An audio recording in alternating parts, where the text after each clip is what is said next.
तारीकी का सीना चीरती हुई एक हौलनाक आवाज जंगल में उठी। उन दोनों के दिल लर्ज गए। ये इंसानी भेड़िए की चीख थी।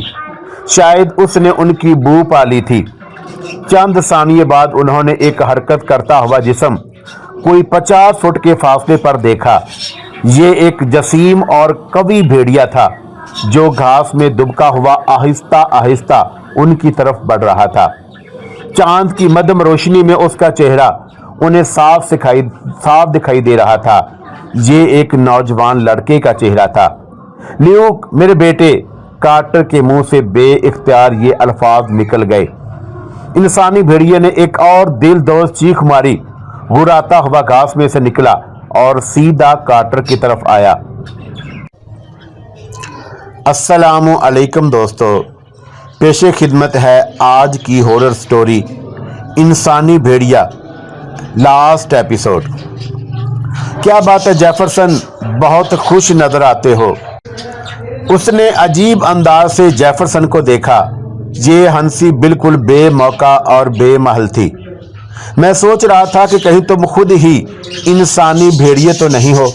आह, तो तुमने मुझे पहचान लिया, कार्टर ने संजीदगी से कहा और उसे घूरने लगा। एक लम्हे के लिए जेफरसन को यूं लगा जैसे वाकई उसके दिल की हरकत थम जाएगी, और दूसरे ही लम्हे वो कार्टर हंसा और बोला, इन वाहियात बातों को छोड़ो, अब हम वाकई इंसानी भेड़िए के आसपास पहुंच गए हैं। अपनी बंदूक तैयार रखो, किसी भी वक्त हमारा उसका आमना सामना हो सकता है।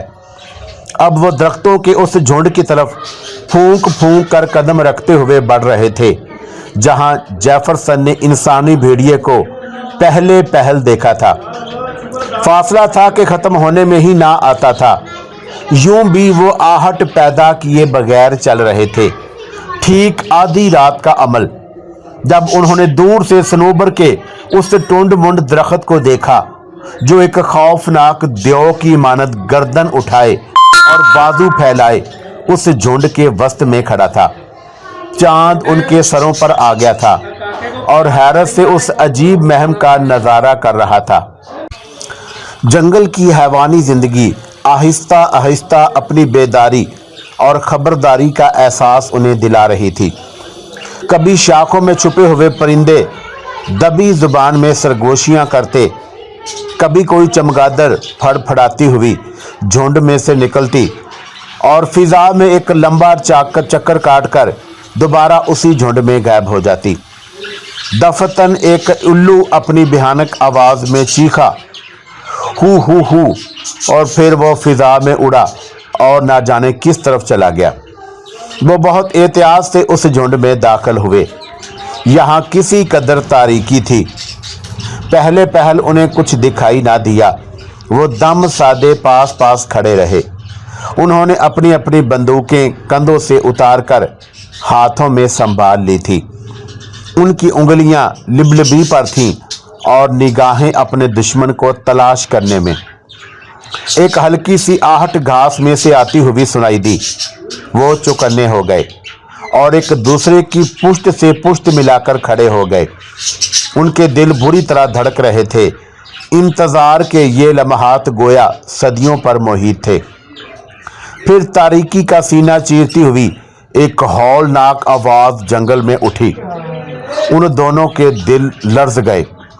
ये इंसानी भेड़िए की चीख थी। शायद उसने उनकी बू पा ली थी। चंद सानिये बाद उन्होंने एक हरकत करता हुआ जिस्म कोई 50 फुट के फासले पर देखा।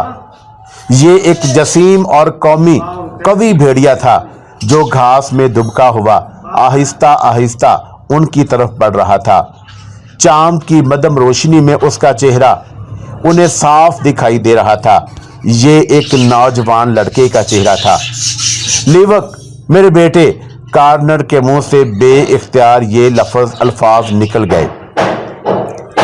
इंसानी भेड़िए ने एक और दिलदोज चीख मारी, गुर्राता हुआ घास में से निकला और सीधा कार्टर की तरफ आया। उसका अंदाज जारहाना था। जेफरसन ने झुरझुरी सी ली। ये वही इंसानी भेड़िया था जो उसके ताक़ुब में आया था। कार्टर ने नहायत सुकून से बंदूक सीधी की। निशाना लिया और लिबलबी दबा दी। गोली भेड़िए की खोपड़ी पर लगी, वो उलट कर गिरा। उसकी चीखों और गुर्राहटों से शजरो हजर कांपने लगे। फिजा में लातादाद परिंदे घबरा कर चक्कर काट रहे थे। कार्टर ने दूसरा फायर किया। ये गोली भी निशाने पर लगी। भेड़िया माहियो बेआब की मानद घास में पड़ा तड़प रहा था। थोड़ी देर बाद वो बेहिसो हरकत हो गया। कार्टर और जेफरसन दोनों लाश की तरफ दौड़े। अभी वो झुककर उसे अच्छी तरह देखने भी ना पाए थे कि वहीं झाड़ियों में दुबका हुआ एक और दरिंदा उन पर लपका। ये भी इंसानी भेड़िया था, लेकिन उसकी शक्ल और जिसामत पहले भेड़िए से कहीं ज्यादा डरावनी और बड़ी थी। जेफरसन, फायर करो, कार्टर चिल्लाया। इंसानी भेड़िया उनसे सिर्फ चंद कदम के फासले पर था। जो ही उसने जिस्त की, जेफरसन की बंदूक से गोली चली और गोली भेड़िए के दिल में लगी। वो उलटकर गिरा और एक सानिये के अंदर अंदर ठंडा हो गया। खुदा की पनाह, मुझे इसका ख्याल ही ना था, कार्टर ने कहा। यही वो खबीस था जिसने मेरे प्यारे बेटे लीवो को हलाक किया और इसे अपने जिनस में शामिल कर लिया। उन्होंने इंसानी भेड़ियों की लाशों को घसीटा और चांदनी में ले गए। ये एक अजीब दहशत अंगेज मंजर था। देखो देखो, ये क्या हो रहा है, जेफरसन खौफ से चीखा। अब भेड़ियों की लाशों के चेहरे तब्दील हो रहे थे। पहली लाश भेड़िए की बजाय नौजवान लियो का कार्टर का मुर्दा जिस्म पड़ा दिखाई दिया। वो पूरी इंसानी लाश थी और उसमें भेड़िए के कोई आसार नजर ना आते थे। कार्टर ने अपने जवान बेटे की पेशानी पर झुककर एक बोसा दिया। उसके दोनों रुखसारों पर आंसुओं के कतरे ढलक रहे थे। फिर उसने अपने गले से जंगली गुलाब और लहसुन के फूलों के हार उतारे और मुर्दा बेटे के गले में डाल दिए। भेड़िए की दूसरी लाश भी थोड़ी देर बाद एक इंसानी लाश में बदल गई। ये एक बूढ़ा और करीहल नजर जंगली शख्स का चेहरा स्याह और झुर्रियोंदार था, हाथ पैर सूखे और मुड़े हुए।